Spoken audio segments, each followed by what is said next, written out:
오늘 말씀은 창세기 32장 24절에서 32절까지 한 절씩 교독하겠습니다. 교독합니다. 야곱은 홀로 남았더니 어떤 사람이 날이 새도록 야곱과 씨름하다가 자기가 야곱을 이기는 함을 보고 그가 야곱의 허벅지 관절을 치매 야곱의 허벅지 관절이 그 사람과 씨름할 때에 어긋나더라. 그가 이르되 날이 새려하니 나로 가게 하라. 야곱이 이르되 당신이 내게 축복하지 아니하며 가게 하지 아니하겠나이다. 그 사람이 그에게 이르되 내 이름이 무엇이냐. 그가 이르되 야곱이니이다. 그가 이르되 내 이름을 다시는 야곱이라 부를 것이 아니요 이스라엘이라 부를 것이니 이는 내가 하나님과 및 사람들과 겨루어 이겼음이니라. 야곱이 청하여 이르되 당신의 이름을 알려주소서. 그 사람이 이르되 어찌하여 내 이름을 묻느냐고 거기서 야곱에게 축복한지라. 그러므로 야곱이 그곳 이름을 브니엘이라 하였으니 그가 이르기를 내가 하나님과 대면하여 보았으나 내 생명이 보존되었다 함이더라. 그가 브니엘을 지날 때에 해가 떴고 그의 허벅지로 말미암아 저물더라. 압도합니다. 그 사람이 야곱의 허벅지 관절에 있는 둥부의 깃줄을 쳤으므로 이스라엘 사람들이 지금까지 허벅지 관절에 있는 둥부의 깃줄을 먹지 아니하더라. 아멘.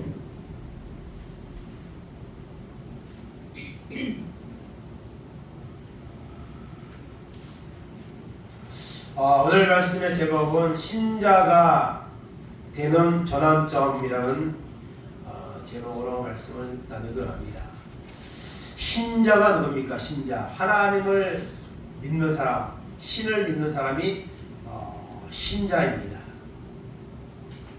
오늘 우리는 하나님을 믿기 때문에 신자입니다. 그러나 정말 하나님이 인정할 만한 신자, 그런 신자가 되어야 합니다.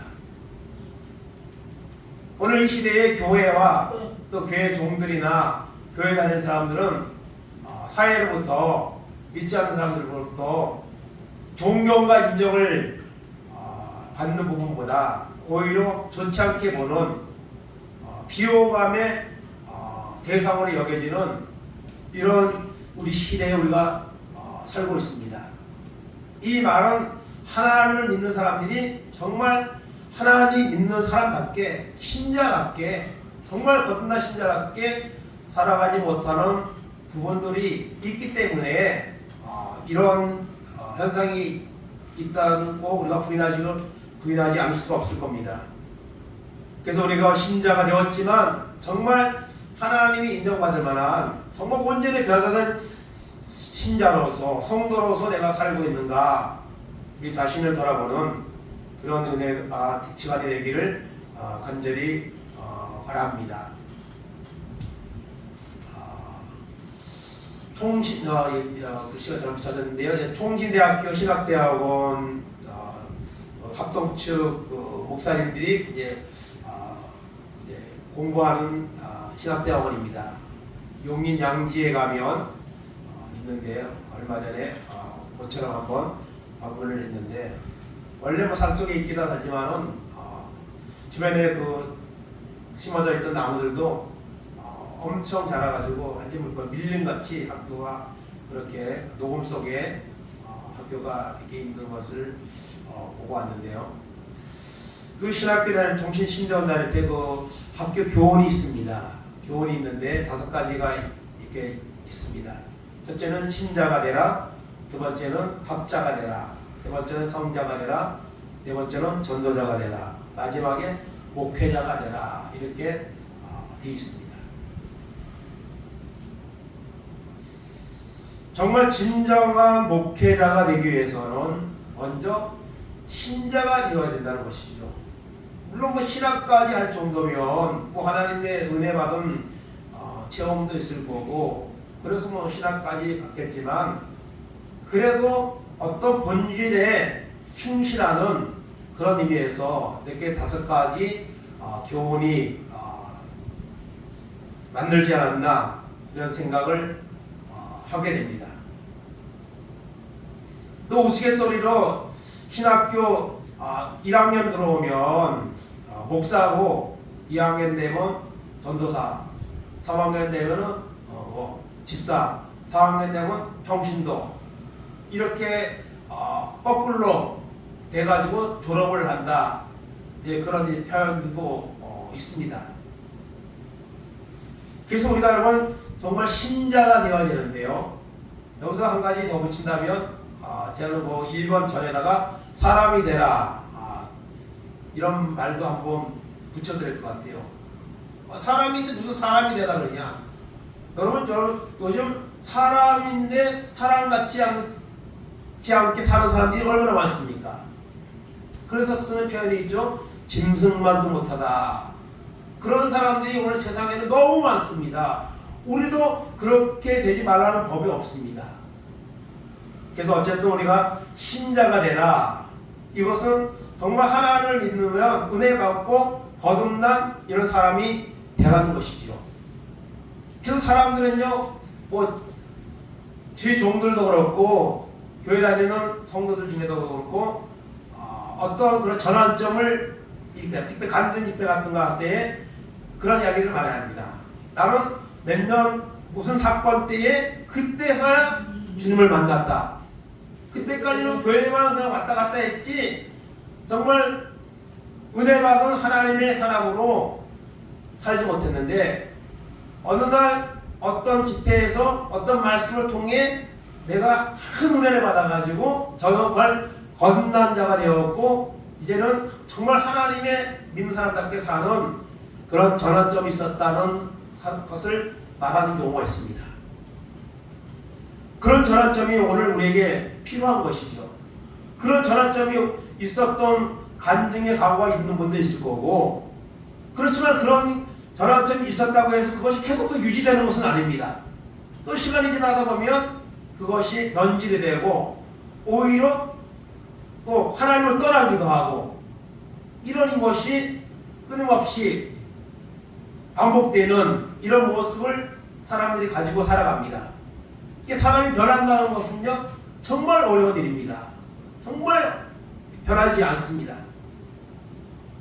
예레미야 13장 23절 보겠습니다. 구스인이 그의 피부를 표범이 그의 반점을 변하게 할 수 있느냐? 할 수 있을 텐데 악에 익숙한 너희도 선을 행할 수 있으리라. 아멘.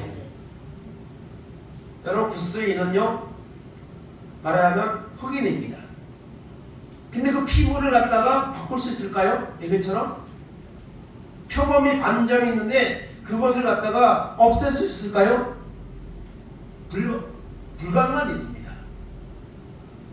그런데 악에 익숙한 너희도 손을 행할 수 있으리라. 이것은 그만큼 사람이 변화되고 정말 하나님을 온전히 만나고 하나님의 뜻대로 살아간다는 것이 정말 어렵다는 거죠. 사람은 잘 변하지 않습니다. 세상은 변하는데 사람은 안 변합니다. 물론 변하는 경우 있어요. 근데요, 좋지 않은 쪽으로 변하는 경우가 더 많습니다. 요즘 보면요. 좋은 쪽으로 변하면 좋은데 안 좋은 쪽으로 변하는 사람들이 참 많습니다. 오늘 우리는 하나님이 기뻐하시는 모습으로 변하는 쪽으로 가는 이런 은혜가 우리 가운데 임하기를 간절히 바랍니다. 정말 변하지 않는 것이 사람인데요. 특별히 오늘 말씀에 나오는 이 야곱이 그렇습니다. 야곱은 정말 변하지 않는 그런 삶을 살았습니다. 야곱의 아버지가 누굽니까? 이삭입니다. 야곱의 할아버지가 누굽니까? 믿음의 조상 아브라함입니다. 그럼에도 불구하고 야곱은 정말 하나님을 믿는 사람으로서는 하지 말아야 될 이런 여러 가지 일들을 하면서 그런 사건들을 만들어가면서 살았던 사람입니다. 그래서 야곱은 우리가 아는 것처럼 쌍둥이로 태어났죠. 형은 에서고 동생은 야곱입니다. 아마 그 야곱의 이름의 뜻은 발꿈치를 붙잡다 그런 뜻입니다. 그러니까 쌍둥이가 태어날 때 1초라도 먼저 태어난 사람이 형이고 나중에 나온 사람이 동생이 되는 거죠. 그래서 발 뒤꿈치를 잡았다. 이것은 먼저 나오려고 한 그런 의미가 있지 않나. 그래서 아마 그런 이름이 붙여졌는데요. 그리고 야곱은요, 이미 하나님이 큰 자가 작은 자를 섬기리라 하는 이런 약속의 말씀을 받은 사람이죠. 그러니까 야곱은요, 그의 삶이 속이는 삶이고 정말 변하지 않는 삶이었지만은 하나님의 선택을 받은 사람이었습니다.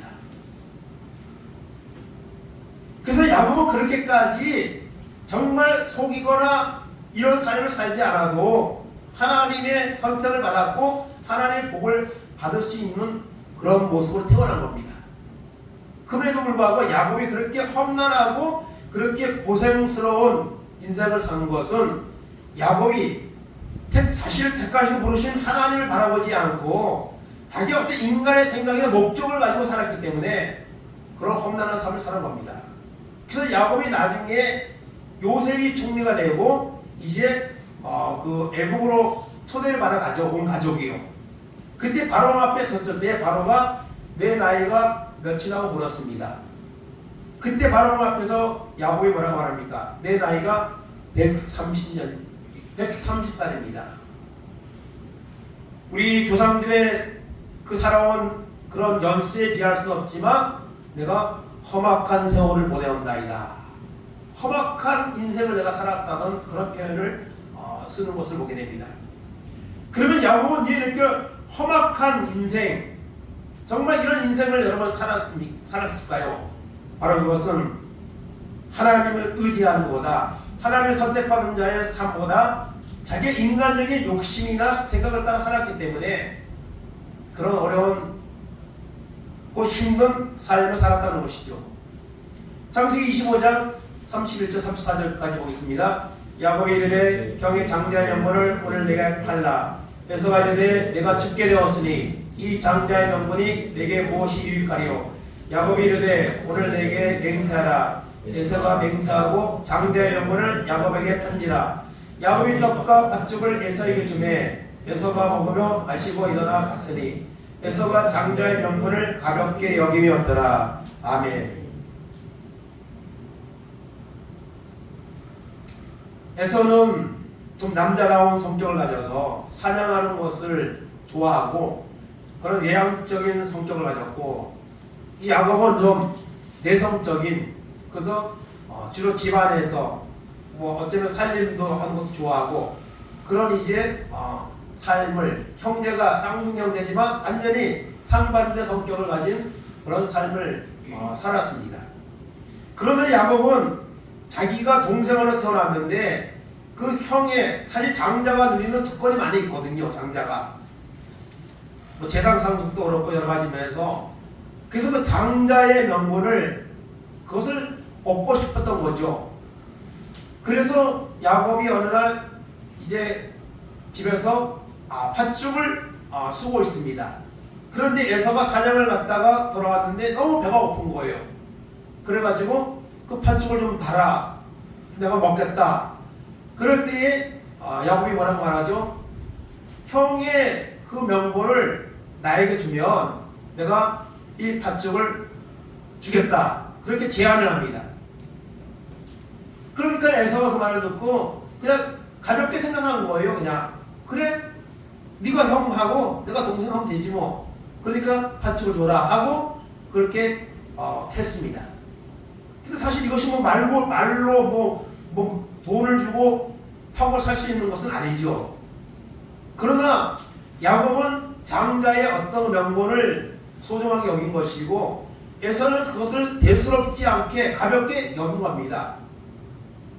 그래서 팥죽을 먹고 이제 그 명분을 동생에게 주었습니다.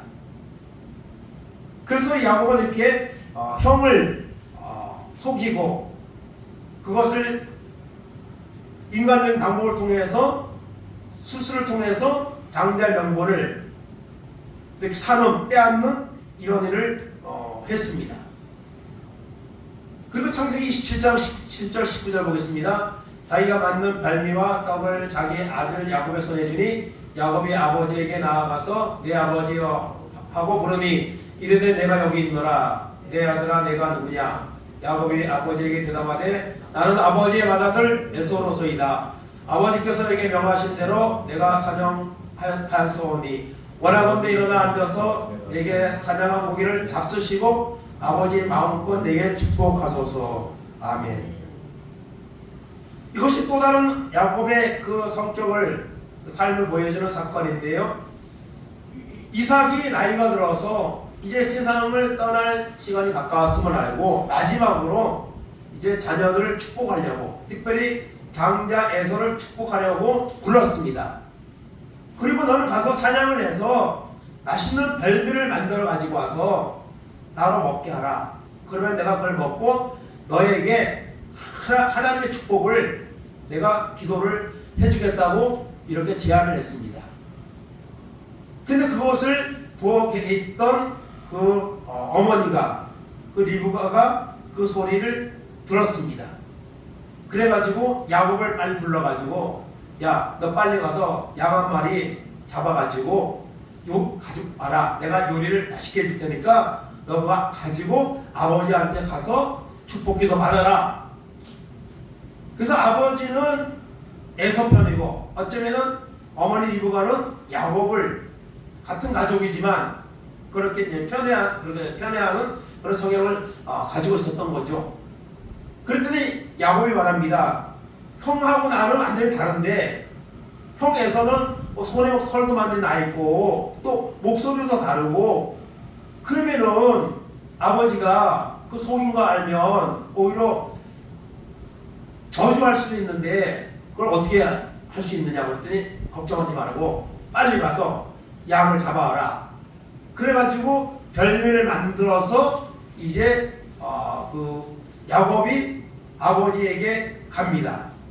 근데 가기 전에 여기다 털로 손에다가 이렇게 다 분장을 해가지고 이렇게 이제 뭐 풀 같은 걸 붙였던지 분장을 해가지고 그리고 들어가서 아버지 별미 가져왔습니다. 이거 드시고 축복기도 해주세요.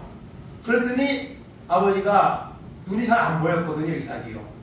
그렇지만은 소리는 들리잖아요. 그러니까 아무리 이삭이 이제 죽을 때가 되고 시력이 안 좋아도 큰아들 작은아들 구분 못하겠습니까? 그래가지고 의심을 하는 거죠. 너 가까이 와봐라. 그래서 손을 만져보니까 털이 있는 거예요. 그래가지고 이 아버지가 말합니다. 음성은 에서 목소리 같은데 손을 보니까 저기 에서가 야곱의 목소리인데 손을 만져보니까 에서가 맞구나. 그래서 별미를 먹고 축복 기도를 해주었습니다. 여러분 부모가 자녀를 위해서 축복 기도하는 거 하나님은요 그거 역사하십니다. 그런 축복권이 있습니다. 그렇기 때문에 부모들은 영적으로 하나님의 이름으로 자녀들을 축복하는 기도를 할 수도 있고요. 또 평소에도 그런 기도와 말을 해주는 것이 필요합니다. 그래서 축복 기도를 하고 이제 야곱이 나갔습니다. 그리고 난 다음에 에서가 사냥을 해서 별미를 만들어서 왔죠. 아버지 이 별미 드시고 축복 기도 해주세요. 그랬더니 아버지가 무슨 말이냐? 너 아까 요리 만들어 갖고 와서 내가 먹고 축복 기도 다 해줬는데 그때서야 이 이삭은 야곱이 속이고 축복 기도를 받았다는 사실을 알게 됐습니다. 그때 이 이삭은 말합니다. 이미 축복 기도를 다 해줬기 때문에 이제는 이미 끝났다. 더 이상 해줄 축복 기도가 없다. 이런 사건이 이제 벌어지게 된 겁니다. 그래서 이것을 통해서 에서가 화가 머리끝까지 났습니다. 너 팥죽한 그릇으로 장자의 명분을 나에게 빼앗아 가더니 이제는 네가 받을 이 축복권 기도도 네가 속여가지고 받느냐? 내가 너를 죽이겠다고. 엎어먹는 게 실제로 죽이겠다고 그런 마음을 가지고 이제 야곱을 동생을 죽이려고 했습니다. 그때 그 어머니 리브가 그 사실을 알고 얼른 야곱을 불러서 저기 멀리가 떨어져 있는 외삼촌 라반의 집으로 피신을 보냈습니다. 너 거기 가서 있다가 너 형 마음이 누그러지면 내가 부르면 그때 오라고 그렇게 이야기를 했습니다. 그래서 이 야곱은 형 에서를 피해서 어디로 갑니까? 외삼촌 라반의 집으로 갔습니다. 근데 외삼촌 라반의 집에 갔는데요, 거기에서도 이 속이는 일은 멈추지 않았습니다. 그리고 외삼촌 라반은요, 이 야곱보다 또 한 수 위에요. 그런 이제 곳에 이제 가서 살게 된 거죠.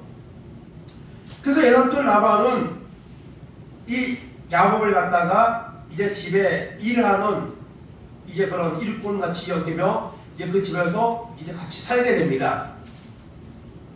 근데 그때 이 야곱이 라반의 딸이 있었는데, 큰 딸은 레아고 둘째 딸은 라헬입니다. 그 둘째 딸 라헬을 좋아하게 된 거예요.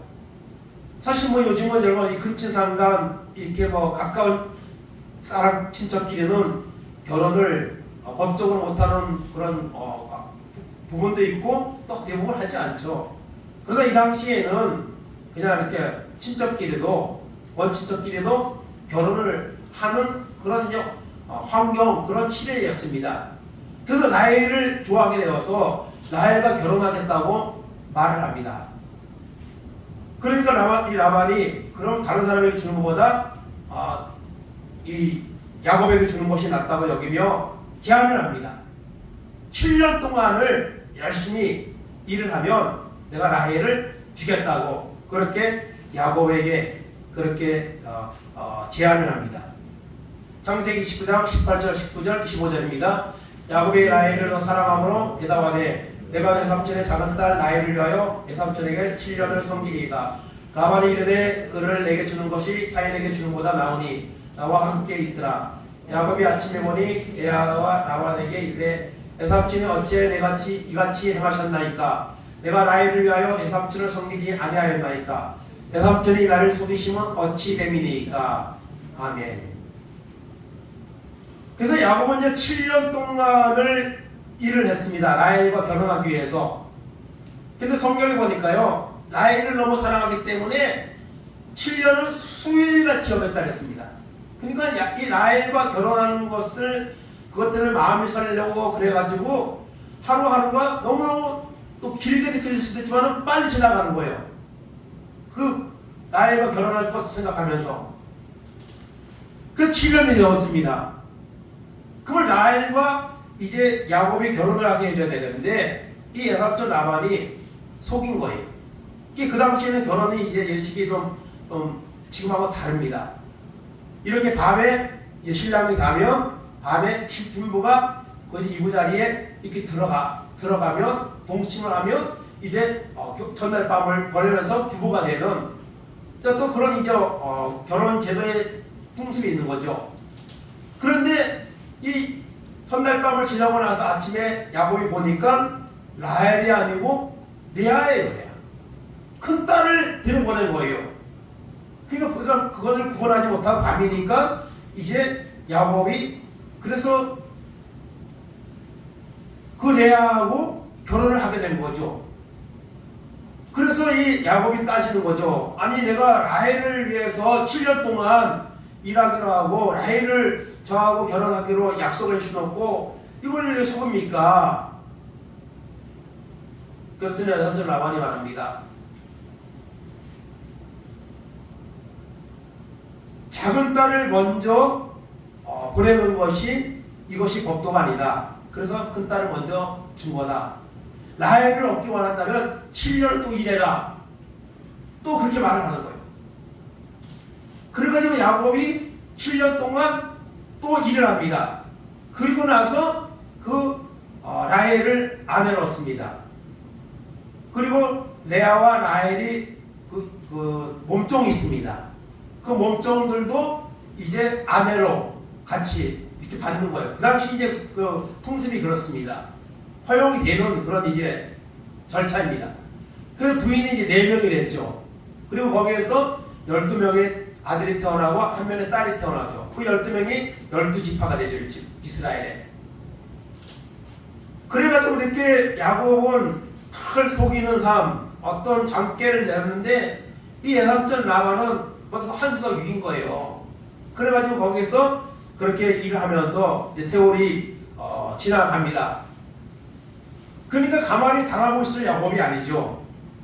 그래서 어느 날 야곱이 이제 그 예삼촌 라반에게 제안을 합니다. 창세기 30장 37절 39절입니다. 야곱이 버드나무와 살구나무와 신풍나무의 푸른 가지를 가져다가 그것들의 껍질을 벗겨 흰 무늬를 내고 그 껍질 벗긴 가지를 양떼가 와서 먹는 대천의 물구에 세워 양떼를 향하게 하며 그때가 물을 먹으러 올 때에 새끼를 베니 가지 앞에서 새끼를 베므로 얼룩얼룩한 것과 점이 있고 아롱진 것을 나오는지라. 아멘. 어느 야곱이 예삼촌 라반에게 그래서 라반이 또 말하는 거죠. 내가 어떻게 너를 아무리 이제 사이지만 그냥 보수도 없이 일을 시키겠느냐. 품삯을 주겠다. 이제는 품삯을 얼마를 어떻게 주면 좋겠냐 하고 제안을 했습니다. 그때 야곱이 말합니다.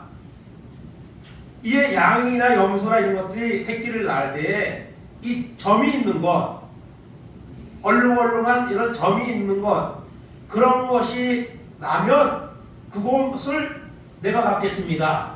그렇게 제안을 했습니다. 그때는 여러분 그것은 쉬운 게 아니거든요. 그렇게 점이 있고 아롱진 것이 이렇게 태어날 확률이 굉장히 적은 거예요. 그걸 라반은 그 말을 듣고 그 좋다. 그러면 앞으로 이제 새끼가 날 때에 아롱진 것 이런 거 나면 네 거 하고 나머지는 내 거다. 그렇게 이제 약속을 한 거죠. 그런데 그러고 나서 야곱이 여기 보니까 뭐라 했습니까? 버드나무, 살구나무, 신풍나무, 푸른 가지를 가져다가 껍질을 벗겨 무늬를 만들어가지고 그것을 양떼가 와서 개천의 물을 먹는 부위에 그걸 세워놨습니다. 그런데 그것을 보고 새끼를 낳으면 아롱진 것을 얼룩얼룩한 것을 새끼를 낳는 거예요. 그러니까 이걸 정말 과학적으로 설명하면 어떻게 되는지 모르겠어요. 이 가능한지. 그런데 어쨌든 그렇게 했더니 그것을 보고 새끼를 낳는데 전부 다 아롱진 것, 얼룩진 것을 낳는 거예요, 새끼를요. 그러니까 야곱의 그 새끼들이, 그 가축의 새끼들이 다 야곱의 것이 되는 거죠. 그 야곱의 재산은 늘어나고 여성은 라반의 재산은 이제 줄어드는 거예요. 이렇게 끊임없이 속이고 속는 이런 삶을 야곱은 계속 삽니다. 아브라함의 그런 이제 손자임에도 불구하고 야곱은 이렇게 인간적인 어떤 방법, 생각 이런 것을 가지고 삶을 계속 살아갑니다. 그래서 야곱은 이제 많은 자녀를 얻게 되었고 그리고 많은 재산을 소유하게 되었습니다. 성공한 거죠. 그런데 어느 날 하나님이 임재하셔서 야곱에게 말씀하십니다. 야곱아, 너 이제 때가 됐다. 고향으로 돌아가라. 이렇게 하나님이 말씀하십니다. 창세기 31장 13절입니다. 나는 베델의 하나님이라. 내가 거기서 기둥에 기름을 붓고 거기서 내게 서원하였으니 지금 일어나 이곳을 떠나서 내 출생지로 돌아가라 하셨느니라. 아멘. 하나님이 야곱아, 너 이제 출생지 고향으로 돌아가라. 하나님이 말씀하시는 거예요. 야곱은 가고 싶지 않습니다. 거기에서 지금 모든 터전을 닦았고 그리고 아내와 자손들도 얻었고 그리고 정말 남부럽지 않는 재산도 갖고 지금 이제 살게 되었습니다. 그런데 하나님은 돌아가라는 거예요. 고향으로 돌아가라 이렇게 말씀하십니다. 야곱은 그 말씀에 대해서 돌아가고 싶은 생각이 없습니다. 왜 그렇죠? 고향에 가면 누가 있습니까? 형 에서가 있습니다. 형 에서가 자기를 죽이려고 했던 그 형 에서를 두려워하는 거죠.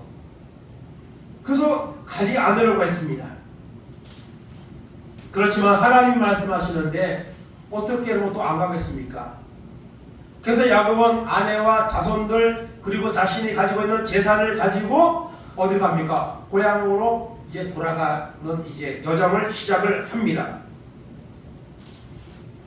그래서 여정을 시작하고 이제 뭐 짧은 거리가 아니죠. 긴 여정인데 이제 가족들과 아내와 가족들과 그리고 양 이런 짐승들을 가지고 고향을 향해서 돌아갑니다. 사실은 여러분 자수성가한 거죠. 빈몸으로 와가지고 그 많은 가족과 재산을 얻고 이제 고향으로 가죠. 이 추석 때는 사람들이 고향으로 다 가죠. 고향으로 가면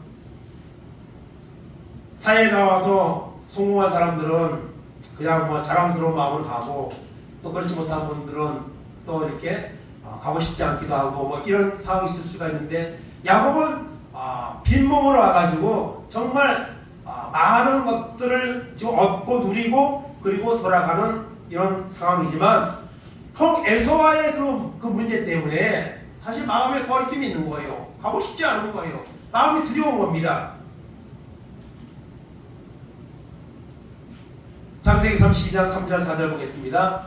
야곱이 세일 땅 에돔들에 있는 형 에서에게로 자기보다 앞서 사자를 보내며 그들에게 명령하여 이르되 너희는 내 종 에서에게 이같이 말하라. 주의 종 야곱이 이같이 말하기를 내가 라반과 함께 거류하며 지금까지 머물러 있었사오며 아멘. 그래서 여러분 이 가는 중에 사람을 보냅니다. 에서가 아직까지도 동생에 대한 그런 복수심을 가지고 있는지 아니면 세월이 지나서 그 에서가 좀 마음에 좀 여유가 좀 변화가 있었는지 살펴보려고 사람을 보냈습니다.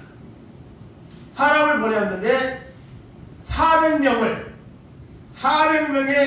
말하는 군사들 싸울 수 있는 그런 병력을 데리고 마중을 나오고 있다는 거예요. 그러니까 이거 뭡니까? 복수하겠다는 거죠. 이거 오기만 해봐라. 칼을 걸고 기다리고 있는 거죠. 그 소식을 들었습니다. 5절 6절에서 보겠습니다.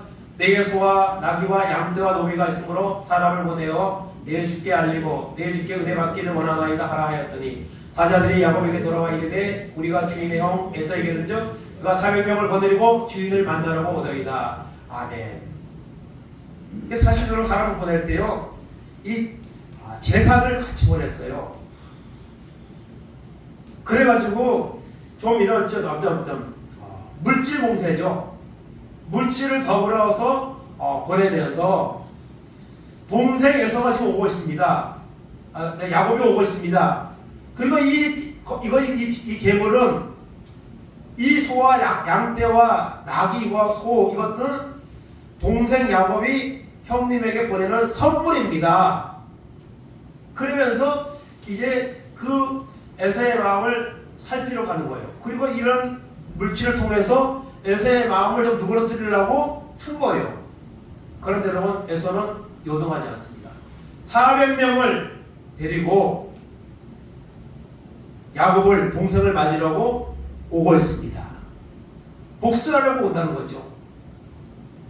그런 사실을 들었습니다. 그래서 야곱은 또 다른 술수를 씁니다. 어떻게 하느냐? 이미 그 에서에게 재물을 보냈잖아요. 그런데 야곱에게는 많은 재물이 있습니다.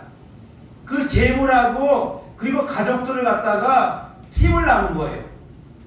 그래가지고 먼저 가고 또 시간을 두고 또 나는 가족들과 재산 가고 그리고 자기는 제일 뒤에 가는 거예요. 그래서 어쨌든 그런 것들을 통해서 에서의 마음을 누그러뜨려 보려고 하고 그래도 안 되면 자기는 제일 뒤에 있다가 도망가려고 아마 그런 마음을 가지고 이런 술수를 또 쓰는 거예요. 야곱은 전혀 하나님 앞에 그 문제를 해결할 수 있는 방법을 생각하지 않았던 거죠. 그래서 인간적인 이런 방법들을 계속 쓰는 거예요. 그러나 야곱은 마음속에 소용이 없다.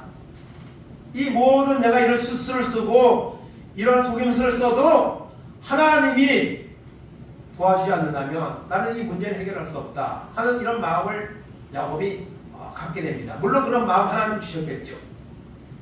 그래서 오늘 본문의 말씀을 이제 보겠습니다. 24절 26절 보겠습니다. 야곱은 홀로 남았더니 어떤 사람이 날이 새도록 야곱과 씨름하다가 자기가 야곱을 이기지 못함을 보고 그가 야곱의 허벅지 관절을 치매 야곱의 허벅지 관절이 그 사람과 씨름할 때에 어긋났더라. 그가 이르되 날이 새려하니 나로 가게 하라. 야곱이 이르되 당신 내게 축복하지 아니하며 가게 하지 아니하겠나이다. 아멘. 야곱은 가족들 재물 다 먼저 보내고 자기는 맨 뒤에 혼자 남았습니다. 그리고 어떤 것도 문제 해결해 줄 수 없다는 것을 깨닫고 하나님 앞에 씨름했습니다. 어떤 사람이 야곱과 씨름했다 했는데요. 이것은 여호와의 사자를 말하고 천사를 말하고 사자를 말하는 거예요. 씨름을 하는데 밤이 새도록 씨름을 했습니다. 그리고 새벽이 될 때에 그 사람이 여기 바람이라고 표현되어 있는데요. 천사, 여호와의 사자 돌아가려고 할 때에 야곱은 붙잡고 끝까지 놓지는 않습니다. 날이 새려하니 나로 가게 하라. 야곱이 이르되 당신이 내게 축복하지 아니하며 당신이 나에게 어떤 응답을 하나님의 어떤 응답을 주지 않으면 절대로 가지 아니하겠나이다. 끝까지 붙잡고 놓지는 않습니다. 27절 19절입니다. 그 사람이 그에게 이르되 내 이름이 무엇이냐? 그가 이르되 야곱이니이다. 그가 이르되 내 이름을 다시는 야곱이라 부를 것이 아니요 이스라엘이라 부를 것이니 이는 내가 하나님과 및 사람들과 겨루어 이겼습니다. 야곱이 청하여 이르되 당신의 이름을 알려주소서. 그 사람이 이르되 어찌하여 내 이름을 묻느냐 하고 거기서 야곱에게 축복한지라. 아멘. 끝까지 붙잡고 놓지 않고 당신이 내게 축복하지 않으면 하나님이 나에게 어떤 이 문제에 대한 해결의 답을 주지 않으면 나는 놓지 않겠나이다. 그랬더니 그 사람이 하나님이 보낸 그 사람이 하나님의 사자가 내 이름이 무엇이냐? 야곱입니다. 야곱은요 발꿈치를 붙잡다 또는 간사한 자 속이는 자 이런 뜻이거든요. 내 이름을 하나님 새로운 이름을 주십니다. 이스라엘이라는 이름을 주십니다. 이스라엘은 하나님과 사람들과 겨루어서 이겼다 하는 뜻으로 이스라엘의 이름을 하나님이 주십니다. 야곱에게 응답을 주신 것이죠. 그래서 이름을 바꿔주시고 그리고 야곱에게 축복했다 했습니다. 야곱의 소원을 하나님이 들어주겠다고 그렇게 응답을 주신 겁니다. 30절 32절입니다. 그러므로 야곱이 그곳 이름을 브니엘이라 하였으니 그가 이르기를 내가 하나님과 대면하여 보았으나 내 생명이 보존되었다 함이더라. 그가 브니엘을 지날 때에 해가 돋았고 그의 허벅다리로 말미암아 절었더라. 그 사람이 야곱의 허벅지 관절에 있는 둔부의 힘줄을 쳤으므로 이스라엘 사람들이 지금까지 허벅지 관절에 있는 둔부의 힘줄을 먹지 아니하더라. 아멘. 하나님과 사람으로 더불어 씨름할 때에 이건 뭐 기도라고 표현할 수도 있고요. 그때 여러분 그 하나님의 사람이 사자가 그 야곱을 떨쳐내기 위해서 쳤거든요. 그때에 야곱이 여러분 상처를 입었습니다. 허벅지 관절에 문제가 생겼어요. 부러진 거죠, 말하자면. 그래가지고 오늘 말씀해 있는 것처럼 허벅다리로 말미암아 절었다 했습니다.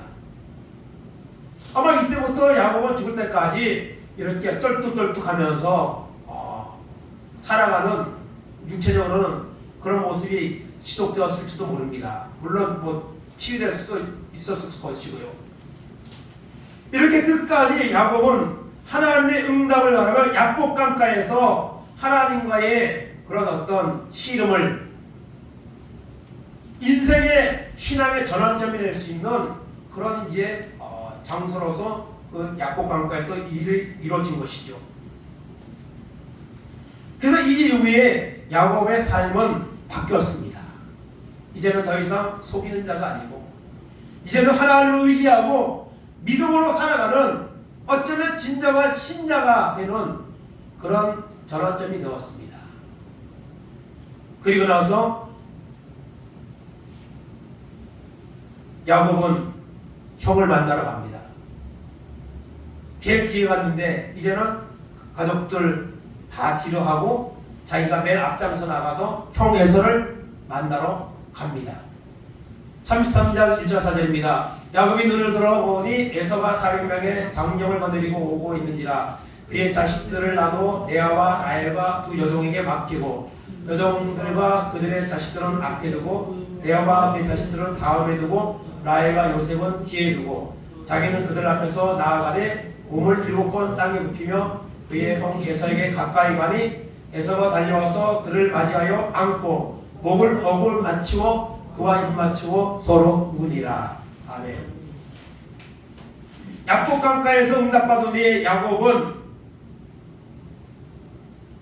가족들을 이렇게 팀을 또 나눠요. 그 다음에 서열대로 이렇게 나누고 그리고 자기가 맨 앞에 나가서 에서를 만나러 갔습니다.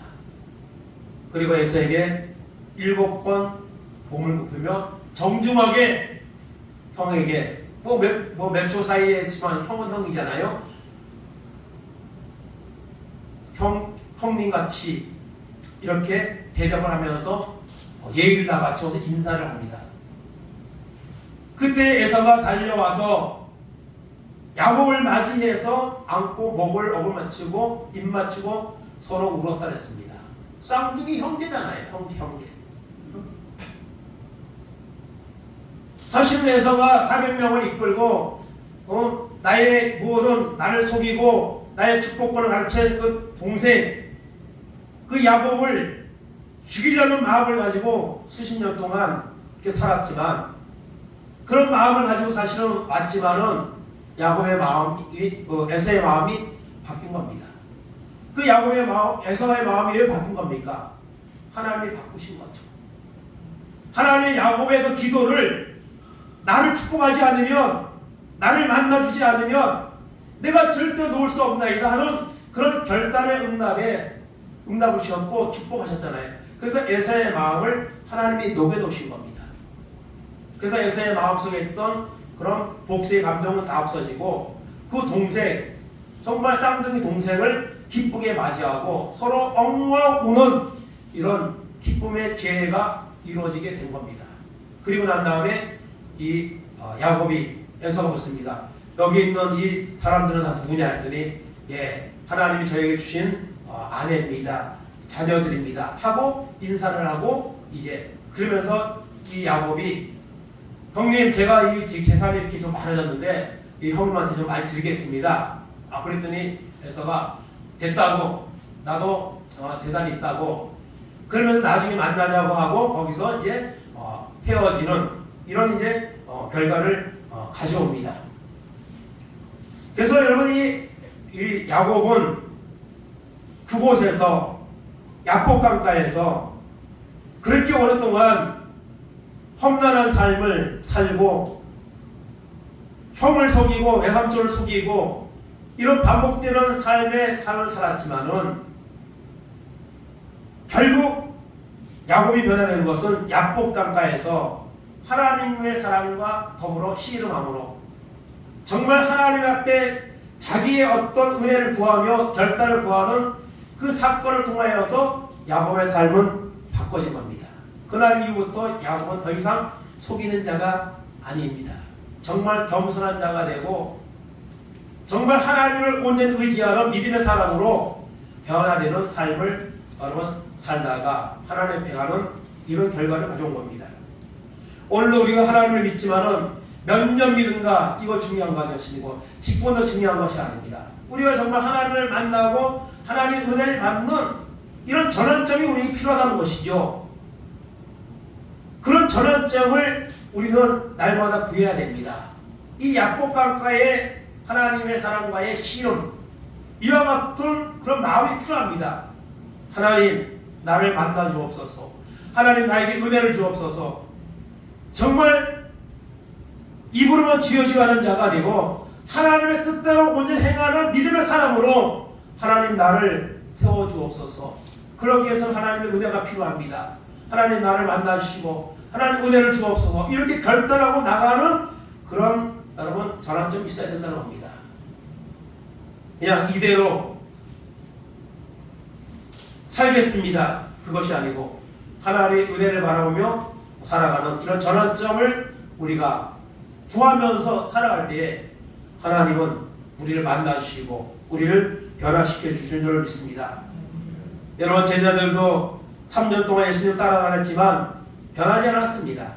그러나 오순절 성령 받고 난 후에 완전히 변화되었죠. 그 전환점이 되었죠.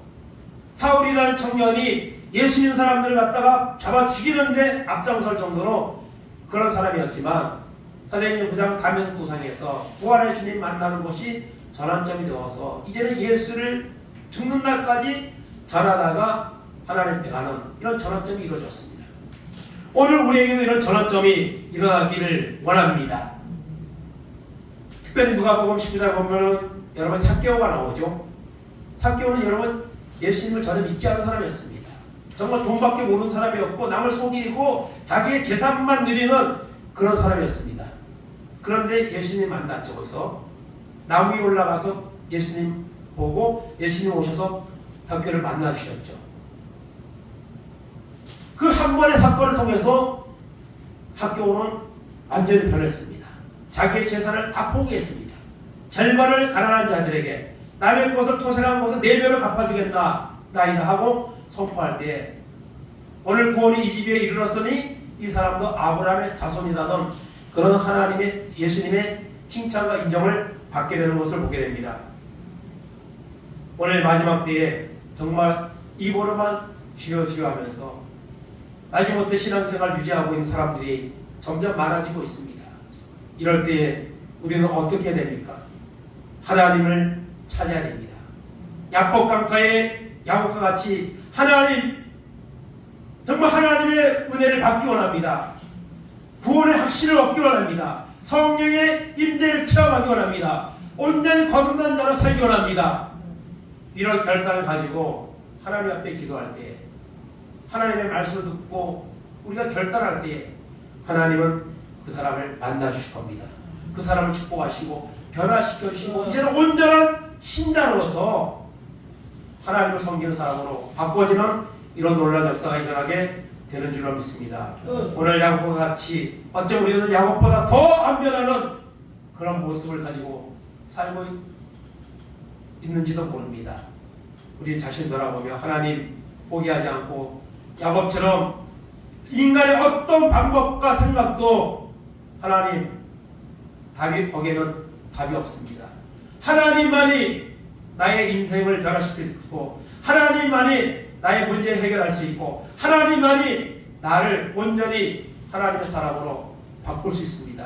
그 하나님을 만나기 원합니다. 그 하나님의 은혜를 받기 원합니다. 하나님 나를 만나주셔서 하나님 야곱과 같이 이제는 남은 삶을 하나님의 영광을 위해서 하나님을 온전히 신실하게 의지하며 살아가는 저는 거듭난 신자로서 하나님 살아가시는 은혜가 임하도록 인도하여 주옵소서. 이렇게 결단하는 우리 모두가 될 수 있기를 주님의 이름으로 축원을 드립니다. 아멘. 시간 다 같이 결단기로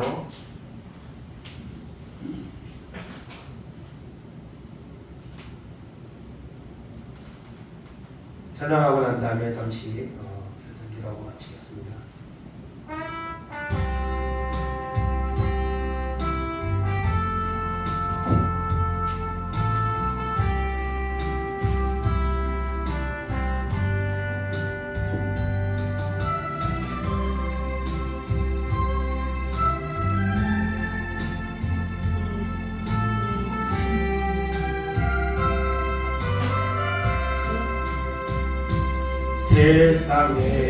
세상에서 방황할 때 나 주님을 몰랐네.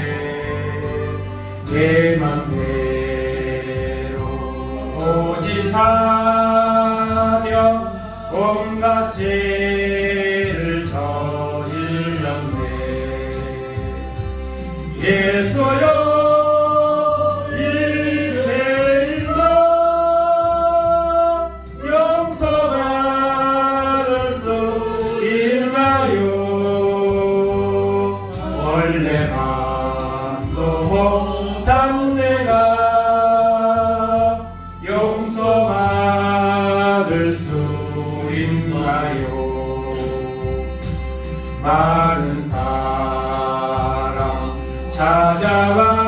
찾아와서 나의 친구가 되어도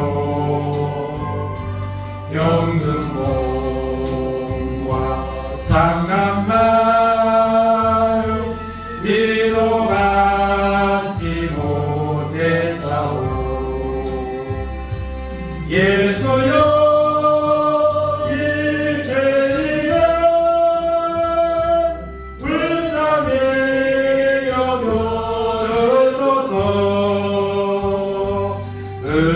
의지할 것 없는 이 몸 위로받기 원하오니. 주여 삼창하시고 말씀을 전기도 하겠습니다. 주여 주여 주여. 하나님 아버지 감사합니다. 오늘도 거룩하고 복된 날 주의 전에 나와서 예배하게 하시고 하나님의 자녀로서 하나님 아버지 살아갈 수 있도록 은혜를 베푸심을 하나님 감사합니다. 이 마지막 때에 우리를 부르셨사오니 이 은혜를 감사하게 하시고 이 믿음을 놓지 않게 하시고 온전히 하나님을 바라보며 믿음으로 살아가는 우리 모두가 될 수 있도록 은혜를 베풀어 주시기를 간절히 바라고 원합니다. 하나님 아버지, 그러나 아버지 하나님, 입으로만 치유하시는 자가 아니라 하나님의 뜻대로 행하는 온전한 믿음으로 살아가기를 원합니다. 하나님 아버지 약속과 같이 하나님의 자녀이지만 하나님을 바라보지 못하고 인간의 생각과 인간의 깨를 쫓아서 살아가고 있지 않습니까? 변하지 않는 모습으로 날마다 아버지 서 있지 않습니까? 하나님 아버지 그 자신을 돌아보게 하시고 이제는 아버지 하나님 주님을 만나기 원합니다. 약속 가까이 하나님 이런 야곱의 아버지 전환점이 우리에게도 임하기 원합니다. 하나님 음성을 듣기 원합니다. 성령의 은혜를 받기 원합니다. 거듭나기 원합니다. 거룩한 하나님의 사람이 되게 하시고 거룩한 하나님의 신자가 되게 하옵소서. 하나님 바라보게 하시고 믿음을 영원 돌리는 사람이 우리가 되임하도록 하나님 은혜를 풀어주시기를 원합니다.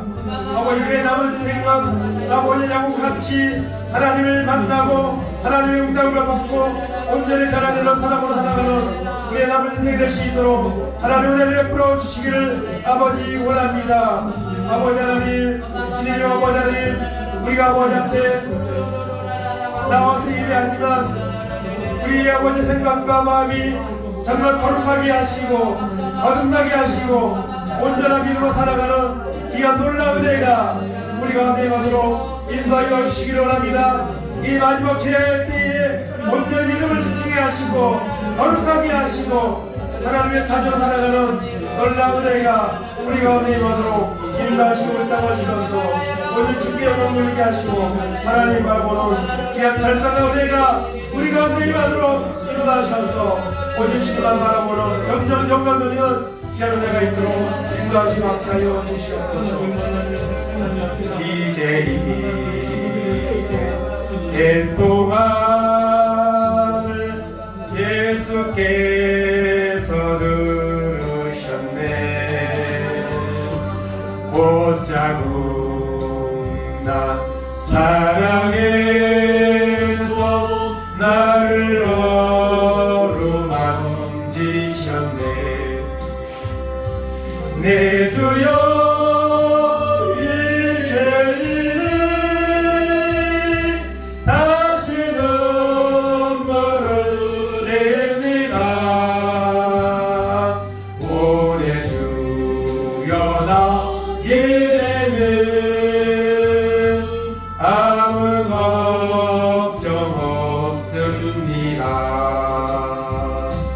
내 모든 게 무거운 짐 이제 모두 다 벗었네. 우리 주님 예수께서 나와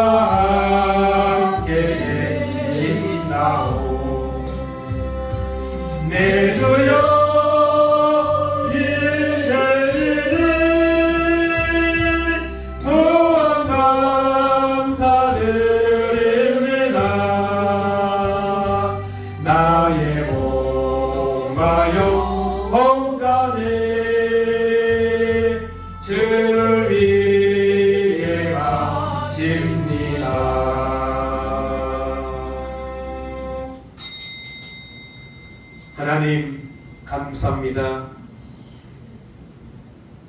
우리는 마지막 때를 살고 있습니다. 우리가 살고 있는 세상은 노아의 때와 같이, 소돔과 고모라 때와 같이 급속하게 하나님 변해가고 있습니다. 이런 세상 속에서 우리가 온전히 하나님을 섬긴다는 것 정말 어렵습니다. 우리도 하나님 변하지 않고 오랜 세월, 험난한 세월을 보냈던 야곱과 같이 하나님의 백성으로 부름받았음에도 불구하고 하나님을 신뢰하기보다는 나의 생각과 나의 지식과 세상의 것들을 바라보며 때로는 타협하며 때로는 낙심하며 살아가고 있는 모습이 우리 가운데 있음을 주님 앞에 고백합니다. 하나님 불쌍히 여겨 주시옵소서. 야곱이 그렇게 인간적인 방법과 생각을 가지고 성공을 이루었지만 그것은 성공이 아니었습니다.